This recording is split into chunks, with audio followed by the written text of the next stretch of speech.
Terima kasih Anda masih bersama kami. Bagi Anda yang baru saja bergabung, kami hadirkan kembali 3 berita utama hari ini. Truk pengangkut minyak goreng curah terperosok ke selokan di kota Cirebon. Warga malah berebutan menjarah. Tak tega melihat ibu diamuk, seorang adik dan sepupunya di Kabupaten Garut nekat membunuh kakak tirinya sendiri. Seorang pelajar di Limbangan, Kabupaten Garut, diduga menjadi korban hipnotis. Motor sang pelajar raib begitu saja digondol orang yang tak dikenal.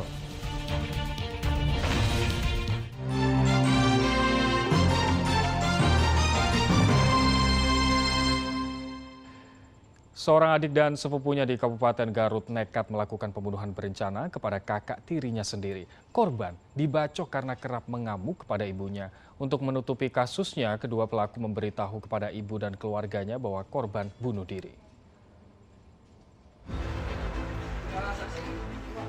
Dua orang yang masih bersaudara, masing-masing Wildan dan HM yang masih di bawah umur, warga kampung Sirna Jati, Desa Indralaya, Kecamatan Caringin, Kabupaten Garut, nekat melakukan pembunuhan berencana kepada Sukma Wijaya yang juga masih keluarganya sendiri. Sukma Wijaya adalah kakak tiri dari Wildan. Kasus pembunuhan ini sempat tersamarkan dengan dugaan korban bunuh diri. Namun saat jenazah dimandikan ditemukan adanya luka di leher. Setelah korban dimakamkan, ayah korban kemudian melaporkan kecurigaan tersebut kepada polisi.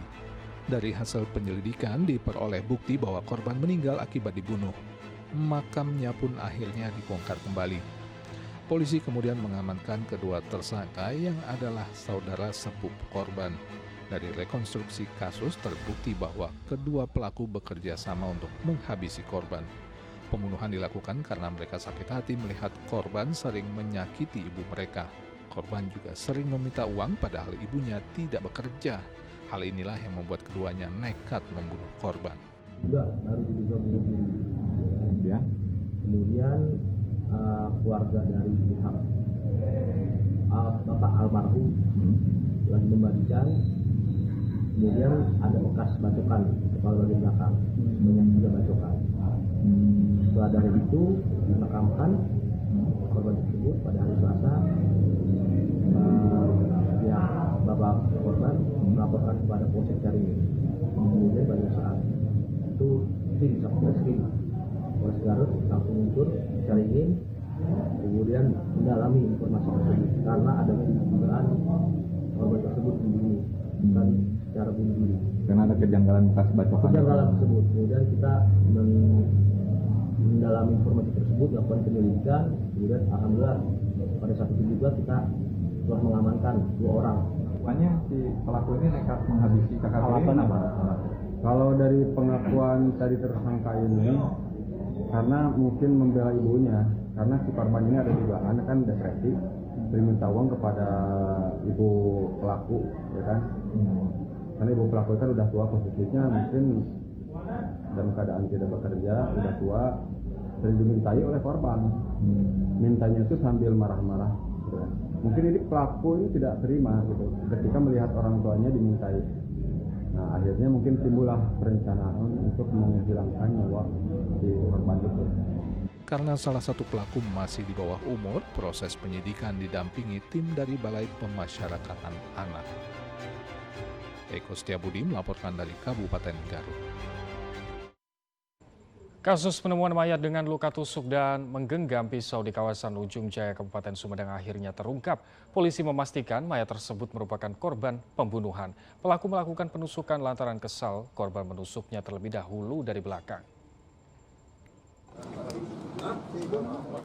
Maman Isman berusia 44 tahun adalah pelaku penusukan yang menyebabkan tewasnya Cahyono, warga Kecamatan Purwada di Kabupaten Subang. Menurut polisi, Isman adalah tersangka tunggal dari kasus penemuan mayat dengan 2 luka tusuk dan posisi tangan menggenggam sebilah pisau di Dusun Pakujaya, Desa Ujung Jaya, Kecamatan Ujung Jaya, Kabupaten Sumedang 10 Februari lalu. Korban adalah pelanggan warung karaoke milik tersangka. Saat kejadian, korban meminta diantar ke mesin ATM. Dalam perjalanan pulang dari mesin ATM, korban secara tiba-tiba menusuk bagian punggung tersangka menggunakan pisau. Dalam keadaan luka tusuk, tersangka terlibat duel dengan korban di area kebun singkong. Korban yang bersenjatakan pisau berupaya menikam tersangka, namun dapat ditangkis. Tersangka kemudian menghujamkan pisau yang dipegang tersangka ke perut korban hingga terkapar. Tersangka kemudian meninggalkan korban hingga akhirnya korban ditemukan warga meninggal dunia. Menurut pelaku, motif korban menusuk tersangka dari belakang lantaran ingin menguasai motor yang digunakan tersangka. Polisi sudah menyita sejumlah barang bukti, diantaranya pisau yang digunakan untuk menusuk serta sepeda motor. Tersangka diancam pasal 338 KUHP dengan ancaman hukuman 15 tahun penjara. Kemudian saudara MI mencari kembali dan dia melihat saudara Cahyono sedang jongkok, kemudian dia hampiri. Kemudian menurut pengakuan dari saudara MI bahwa dia akan ditikam. Dia akan ditikam, kemudian saudara MI menangkis dan menusukkan pisau yang dipegang oleh saudara Cahyono ke perutnya. Kemudian si saudara Cahyono tergeletak, ditinggal oleh saudara MI. Kemudian setelah berjalan beberapa meter, saudara MI kembali lagi ke tempat saudara Cahyono tadi tergeletak. Dan pada saat menghampiri, menurut pengakuan dari saudara MI, dia akan ditikam kembali, namun kembali dia bisa menahan, menangkis, kemudian ditusukkan kembali ke dalam perut saudara Cahyono. Sebelumnya, warga desa Ujung Jaya digegerkan dengan penemuan mayat dalam kondisi tangan memegang pisau dan luka tusukan di bagian perut. Agun Gunawan melaporkan dari Kabupaten Sumedang. Diberi uang Rp15.000 sepeda motor yang dikendarai seorang pelajar SMK di Garut Raib. Korban diduga dihipnotis oleh pelaku yang menggasak sepeda motornya.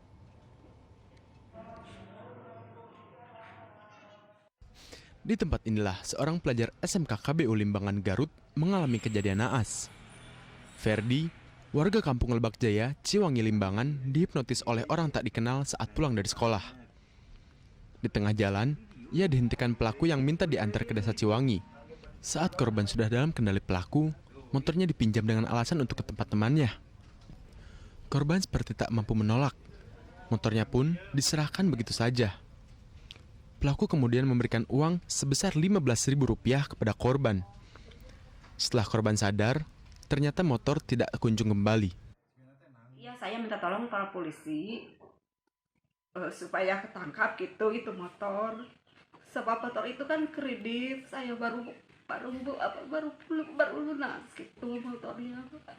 Terus motor teh buat sekolah anak-anak. Yang minta tolong gitu Bapak polisi harap ditangkap gitu. Atas kejadian ini, Polsek Limbangan mengimbau masyarakat agar tidak memberikan anaknya yang masih di bawah umur untuk membawa sepeda motor sendiri. Untuk itu kami sekalian mengimbau kepada seluruh warga masyarakat, khususnya Limbangan, umumnya Kabupaten Garut.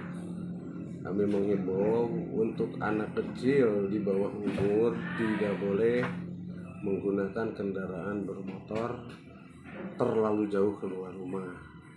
Ya, sehingga mengakibatkan selain kecelakaan lalu lintas ya juga ya sekarang banyak pelaku-pelaku kejahatan yang modusnya mengaku leasing lah, mengaku saudara, mengaku ini akhirnya motornya dibawa kabur, Pak.